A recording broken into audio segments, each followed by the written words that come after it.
Things are forever changing in the market constantly. So how do you know when to add a position, which stock you're going to add, and when is the best time to add it? These things can be quite confusing, but if done incorrectly, can create pretty big losses, or you may not enter into a position and lose out on a potential gain. Well, if you're having these problems, welcome to today's video. Hey guys, Corey here. Welcome to the channel. If it's your first time stopping in and you enjoy the content, be sure to subscribe and tap the bell. And if you could give me a like, that would be awesome as it helps the channel grow. I'm so excited to announce right now, while you're watching this video, my Discord full training course and one-on-one coaching is officially available. If you guys want to have me as your one-on-one coach and mentor to teach you everything I know that took me from zero to a little over 7 figures in just over 4 years, then you want to head to investwithcorey.com right there on the screen and sign up for my pro training course, my exclusive one-on-one coaching course. I will be coaching and mentoring you one-on-one. Limited spots though, guys. I can't teach thousands of people at one time, unfortunately. I wish I was able to do that, but I can't. So unfortunately, it's going to be a first come, first serve basis, and I have a lot of emails reserving spots, so it's going to fill up fast as this course has only been available for 30 seconds. So you might want to head over to investwithcorey.com and start getting the sign-up process started so I can teach you everything I know in options and stock trading, and you guys are going to be able to change your life for the better, and this is the first step. I'll see you over there. I can't wait to meet with you, and I can't wait to speak with you on the phone and get to know you guys and be a big part of your success and helping you guys achieve your goals. So I'll see you over there, investwithcorey.com. Let's get going. You can also sign up for the newsletter right there on the screen and in the information box below. Not only tips, strategies, and updated news direct to your mailbox, but for the first 100 people that subscribe to that newsletter, you are going to get free trade alerts.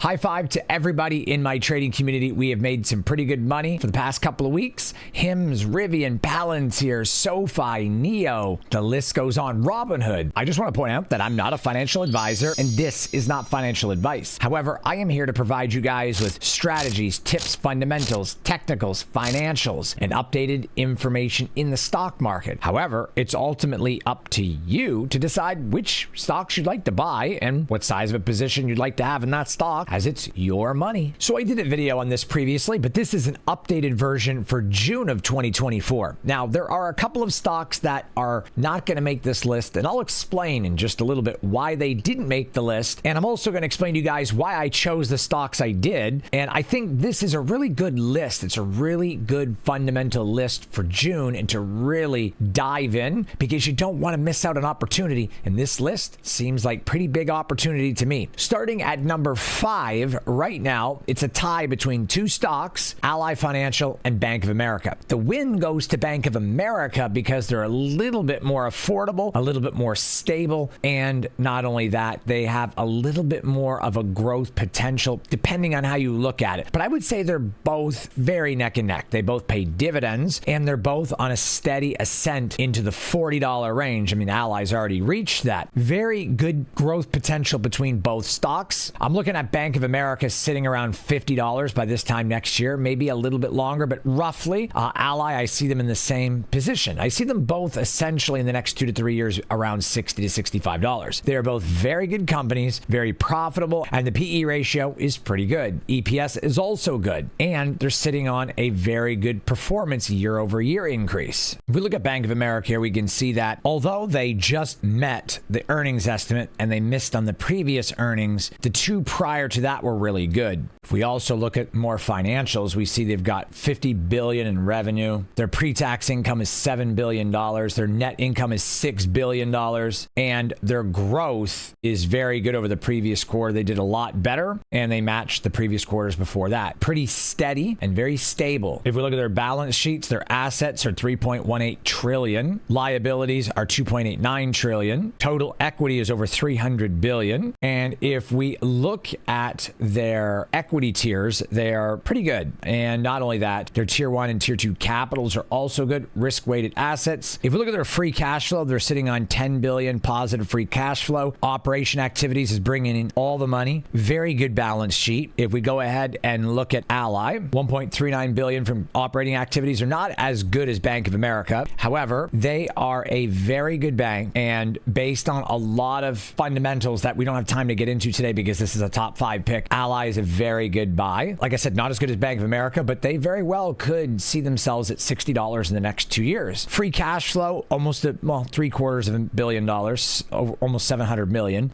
If we look at their balance sheet, not as good as Bank of America. I mean, pretty close though. You see their tier 1 capital is 17.39 billion, 222 billion, not even close. But if we look at Ally's income statement, 4 billion in revenue, pre-tax income 171 million, net income 157 million. They are profitable, but not Bank of America profitable. Bank of America is a very good stock. If you want to get into something that's got, good dividends, since they're about the same price, the dividends are better in Ally. They pay $30 for 100 shares every 3 months. Bank of America's dividends are 24. If you're looking at dividends and dividends only and combine that with growth, Ally is really hard to beat. But overall, Bank of America, and the only reason why Bank of America is not number 1 on this list is because of the current price. I wouldn't want to really get into Bank of America at 39. Really, I'd like to get in at 35 to 37. So I'm waiting for a pullback to add position myself. Still, I give Bank of America the number 5 position. However, if Bank of America was to pull back to 35 or 37, it would be an automatic number 1 on this list. However, you might look at that as saying, oh, well, that's counterintuitive. The price is just going to go down. Then why would you recommend it? But long term, you see, every stock's going to have a pullback. Look at this. This is coming up. It's going to pull back, go up a little bit, and then it's going to pull back. We're going to see some settling in the 38 range, and that's where I'm going to add some more position. So Bank of America, really good stock, very stable. We're looking at the 4-hour chart. You can see how very stable it is. Not a lot of zigzag, not a lot of massive price movement. We're only seeing about a $12 price movement up or down in 2.5, 3 years. Very stable. Bank of America is a very good stock. Number 4, we've talked about this stock before, Lyft. Lyft is an absolute buy. They brought over a very hardworking and important individual and a big asset from Amazon, and he's now the CEO of Lyft. John Risher has turned this company around. He's done a phenomenal job. Multiple quarters in a row beating the estimates, specifically the last 2 where it skyrocketed the share price from $12 all the way up to 19, back down to 16, then it went back up to 18, and it's basically bouncing between 15 and 18. And in my opinion, at $15 where it's at right now, or $15.70, it is a steal, because if they meet or beat the estimate again, which they're projected to do, this stock is going to be back up to the $17 to $18 range. So there's realistically a 20 to 25% return potential in the next month or 2 just on earnings alone. Long term, I expect Lyft to be in the $30 to $35 range in like a year or 2. So there's really a double your money situation plus covered calls, or maybe even triple, maybe even 3x your money. And I'm going to show you guys exactly what I'm talking about. We can see that Lyft is held very steady. It's got a nice support at 17 and 15. So right now is a definite buy. They've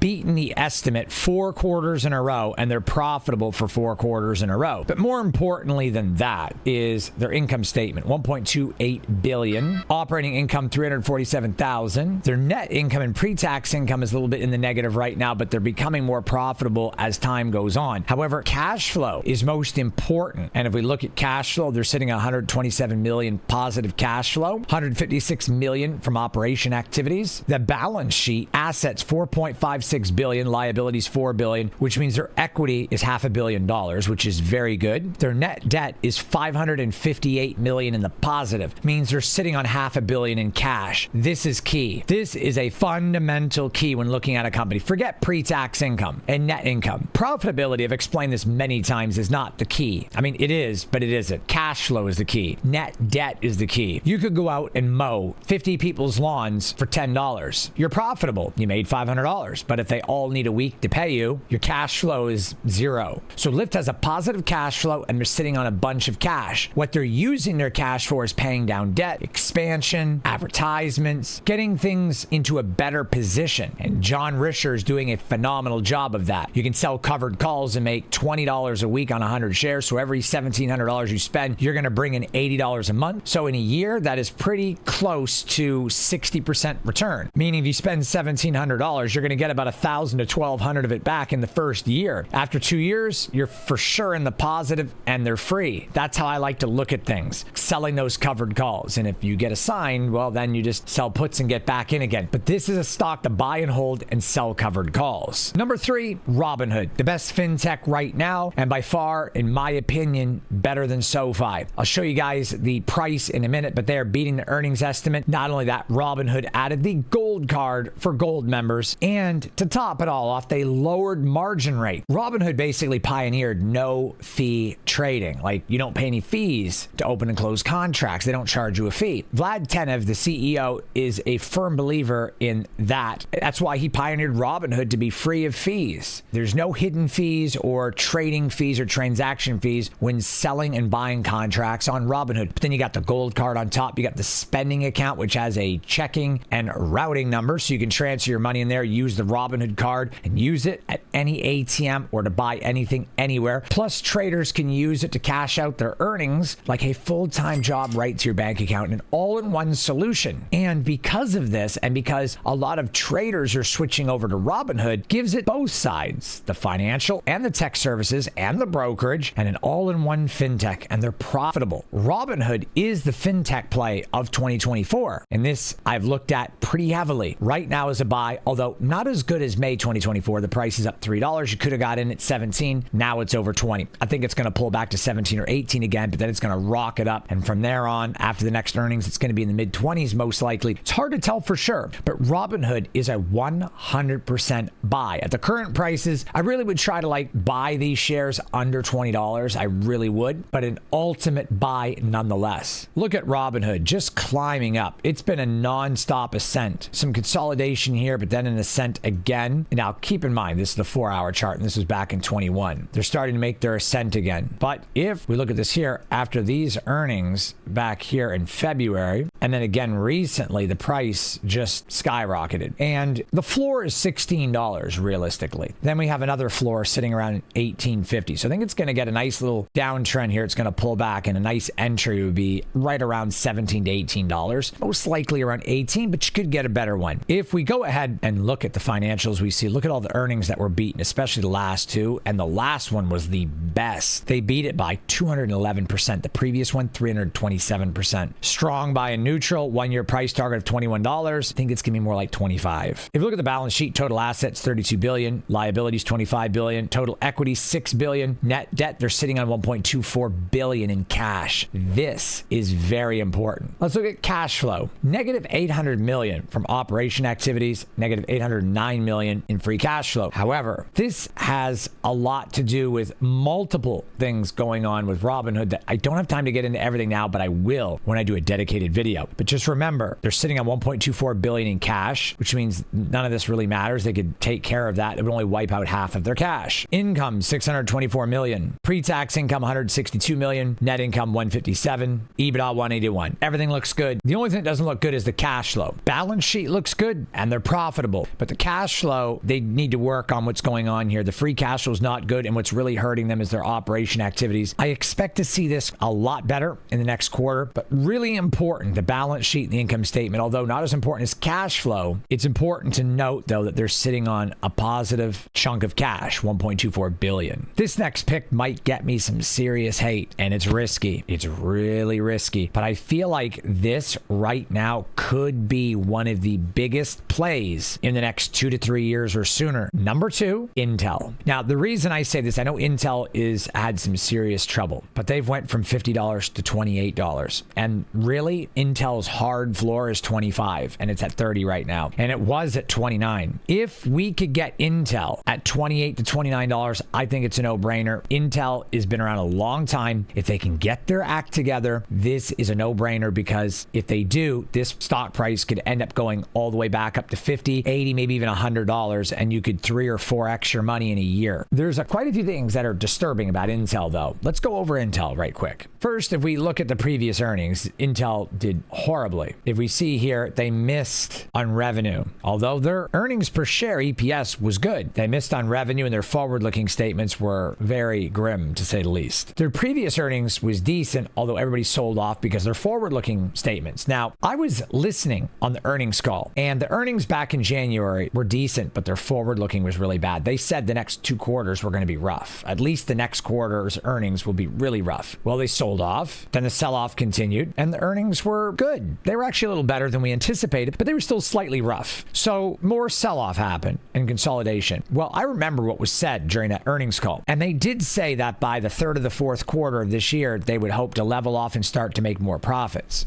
That means that even if the next earnings is kind of rough and the price goes down a little more to maybe $25, the end of the year, they hope to turn it around. So between the next quarter and the quarter after, if they turn it around, then the stock price is going to start doing this number. So if I was to guess, we're going to see something like this. And if earnings are good, we could see something like that. Maybe a little bit of sell-off, but something like that is very likely if the earnings are good in the next quarter or the next earnings report. And that right there is $1,000 profit on every 100 shares, going from 30 to 39 or $40. Good profit. But let's look at the earnings. We can see here they beat them all. They beat the estimate every time. It's just their forward-looking statements weren't good. Let's go ahead and look at financials. Balance sheet. Total assets, $191 billion, $81 billion for liabilities, equity, $109 billion. Net debt, they're sitting on $24 billion in debt. That's the problem. But their equity is $109. So it's not, all right, everything is okay. Income statement, $12 billion on revenue. Operating income, negative $721. Ooh, pre-tax, negative $719. So they're bringing in lots of money, but their cost of goods and operating expenses are massive. They got to figure this out. EBITDA is good at 1.83. So their operation costs and their expenses are too high. That's an issue here. And of course, after the pandemic, that very well is their problem here. It could be a lot more than what I'm even noticing. Cash flow from operation activities, negative 1.22 billion. Financing activities bringing in some money. Cash from investing activities, where are they investing at? Let's see what they're doing here. Other activities, they put some serious money out there. They sold $9 billion worth of investments. Then they purchased another $6 billion in investments. They sold $9 billion worth of investments. Then they purchased another $6 billion in investments. Free cash flow, negative $719 billion. Ooh, they lost $7 billion in a year. So it's rough. It's really rough. 2 quarters ago, they were positive. This is a risk, but sometimes you got to take risks, and they're paying themselves and they're profitable, but their cash flow is negative, meaning they're paying themselves from,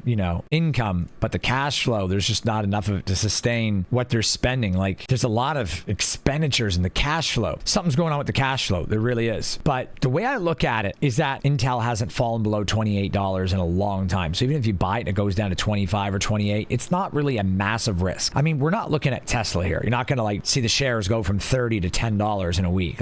That's really unlikely. Intel, very good tech company. They're not running their business. Their house is not in order. But if they get their house in order, you're never going to get Intel at $30 a share again. It's going to end up being $50. So it's kind of the game that we play. If you can sell puts to get in over the course of a month and make $200, then you're getting in at $28. And then it's a steal. Intel, there's potential here. Keep in mind, it's risky and it's not the best pick. It could be, but it's very risky. So be easy with it. But I just wanted to mention this. It's got a very big upside if they can get their house in order. Look, I want to mention something else that I didn't talk about. TikTok gets banned, then you're going to want to be in Snapchat. It pretty much gives the market back to Snapchat and Instagram. So if TikTok gets banned, you might want to get over into Snapchat as quick as possible or add some position there now. Not a massive position, but sell some puts, get in, or buy right in immediately and start selling some covered calls. But I would definitely look at Snapchat. Number one, and it's no surprise, this company has grown exponentially over the last 3 to 4 years since the IPO. They've grown their commercial business to now be half of their entire revenue, 50-50 with the government business. They got 11% year-over-year increase in revenue from their customers that are annually spending more every year,